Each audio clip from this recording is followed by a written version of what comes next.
Well, the first thing that I'm gonna do is to get rid of the battery tray and put in a 3S Lipo.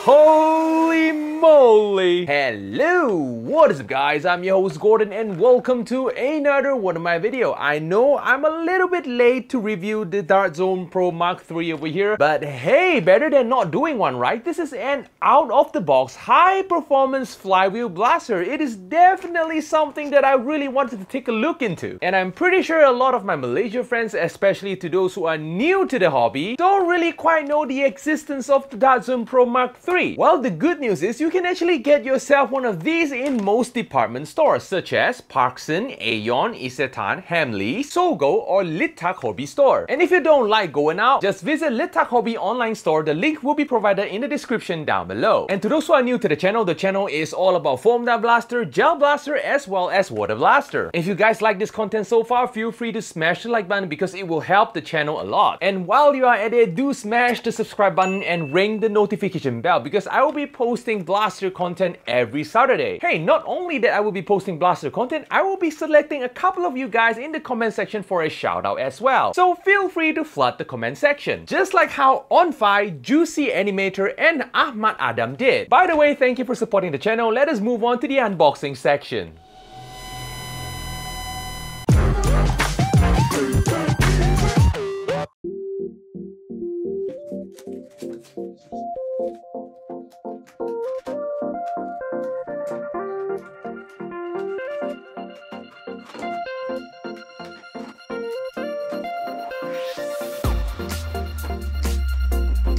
In the box, we got the blaster itself, a half-length magazine adapter, a 15-round half-length magazine, a 15-round full-length magazine, a reflex sight, safety goggle, 15 half-length bamboo darts, 15 full-length bamboo darts, and a manual. To use the half-length dart magazine, you will first have to put in the adapter, and you can put in the magazine. No adapter is required for the full-length magazine. The provided reflex sight required 2 AAA battery in order to power it up. Slide in the sight, and this is how the blaster looks like with everything installed. Okay, first look at the blaster. As you can see, the silhouette of the blaster is definitely futuristic. Forget about the scope over here because this is usually the scope of my preference when I'm handling a really high performance blaster out of the box. Yes, the blaster comes with a plastic reflex sight over here, which I don't think it is really useful. This is not a real reflex sight, it is just an accessory. And the second thing that you need to know, you actually need to get yourself a pair of AAA batteries in order to power up this reflex sight, which I don't want to spend that money. So since I got one of these cool looking sniper sight lying around, I decided to use this instead, and it looks a lot cooler and weird in the same time. So back to the silhouette of the blaster. As you can see, the front part over here, as you can see, it is really thick and bulging, and it gets slimmer to the back over here, which kind of makes it looks pretty, you know, sci-fi. It kind of feels like this thing actually fires laser instead of darts. The design of the front orange barrel over here is very interesting. As you can see, is triangle. Is definitely something new that I've never seen before. Shouldering this blaster is pretty comfortable. As you can see, the buttstock is actually adjustable. Not only that the buttstock is adjustable, as you can see, it is a rubber padded buttstock for a more stable shouldering. And speaking of the buttstock, this buttstock is actually removable. If you are not a big fan of the design over here, you can grab your Adventure Force buttstock over here and just slap it in just like so. And since this is a standard buffer tube size, you can just put in any buttstock of your choice. The grip over here is also rubber padded as well. Definitely one of my favorite features of this blaster. The grip itself to me is a little bit at the smaller side because I got a rather big hand. I'm a 6 foot tall person, but I'm pretty sure the grip size over here will fit most users. Since this is a flywheel blaster, of course we will have a revving triggers basically at the grip, just like any other flywheel blaster on the market. Yeah. The trigger pull of the blaster is very nice. Yes, you will actually need to rev the flywheel in order to pull the trigger. Just like so. Located in front of the grip, we got a magazine release lever over here, which in this case, we release the entire adapter with the magazine together. As you can see, this is an adapter for your half-length dart magazine. And speaking about adapters, just like any other high-performance Dart Zone blaster, when you actually have an adapter on the blaster over here, you will see there is a additional magazine release lever, which is a lot longer than the normal magazine release lever. Which the longer one over here is of course for your half-length dart magazine. Of course, not only that you can use a half-length dart magazine from Dart Zone, just like any other Dart Zone blaster, you can definitely put yourself one of these worker magazine over here. And speaking about worker magazine, it actually does not work really well with the blaster, especially when you try to put in a fully loaded worker magazine, which all of these are actually caused by the worker's stronger spring for the dart pusher. So when you actually fully load a worker magazine, you will end up not able to fire the blaster. Well, it will work if you put in like 8 rounds in a 15 round magazine over here. Well, 8 rounds is definitely not going to be enough. Other than a worker mag, if we remove the adapter over here, we can actually put in a Nerf branded magazine, which works pretty well. It fires just nice. Speaking about firing the blaster, this is a flywheel blaster. You definitely need to put in batteries. This blaster over here actually comes with a removable battery tray. You actually need to put in 8 AA battery in order to power this blaster. Man, that was super brutal. Holy moly. And do you know what? Not only that this battery tray is removable, this battery tray is actually connected via XT60 connector. I was like, what?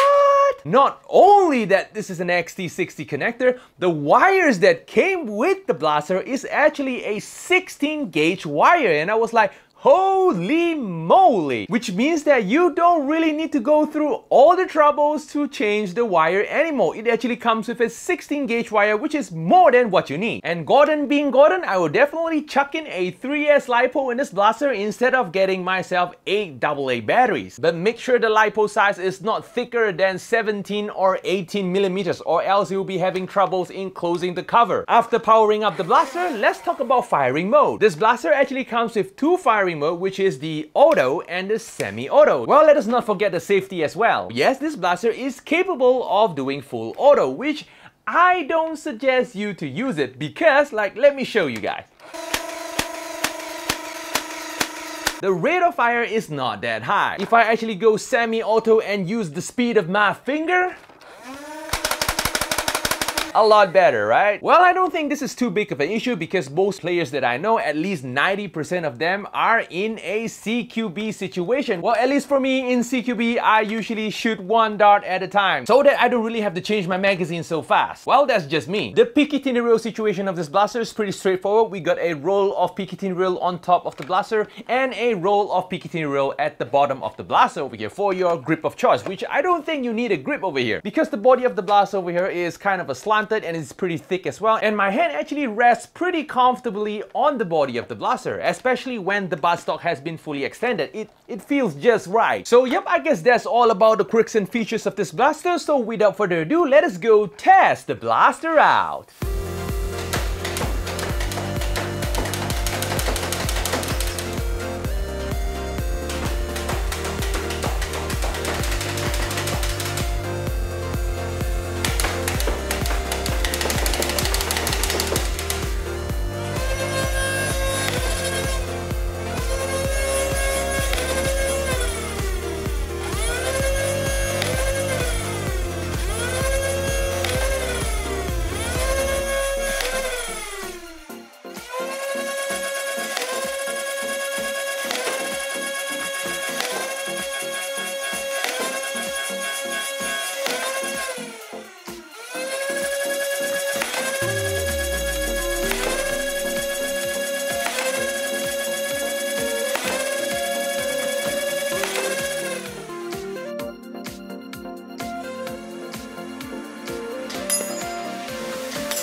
Okay, we are back. So the performance of the blaster out of the box is absolutely amazing. With the included bamboo half-length darts, this blaster can actually shoot from 146 FPS all the way to 155 FPS. With AF darts, this blaster can actually shoot from 148 FPS all the way to 154 FPS. So not too much of a difference between the bamboo darts and the AF dart. But if we actually use full-length dart, that's a different story. With the included full-length bamboo darts, this blaster can actually shoot from 161 FPS all the way to 173 FPS. Holy moly, this thing goes over 170 FPS. Next, let us talk about the accuracy of this blaster. In 10 meters, I would say that this blaster's accuracy is not that good. Yes, that kind of surprises me as well, but not that it can't hit the target at all. In 10 meters, you can still hit the target, just that the grouping is not that good. But in 7 to 8 meters, the accuracy is actually okay. Hitting a target is not too difficult, but it also depends on what kind of darts you plan to use. In my testing in terms of half-length dart, I found out that the bamboo darts is actually much more accurate than the AF darts. For the bamboo full-length dart, of course, it is another story. Yes, the FPS is of course a lot higher compared to the half-length darts, but the accuracy of a full-length dart is not that good. Again, not that you can't hit the target in 8 meters or 10 meters, just that the grouping is not my kind of liking. Overall, operating this blaster, I did not encounter any jams, which is a good thing. But if you decided to use a fully loaded worker magazine over here,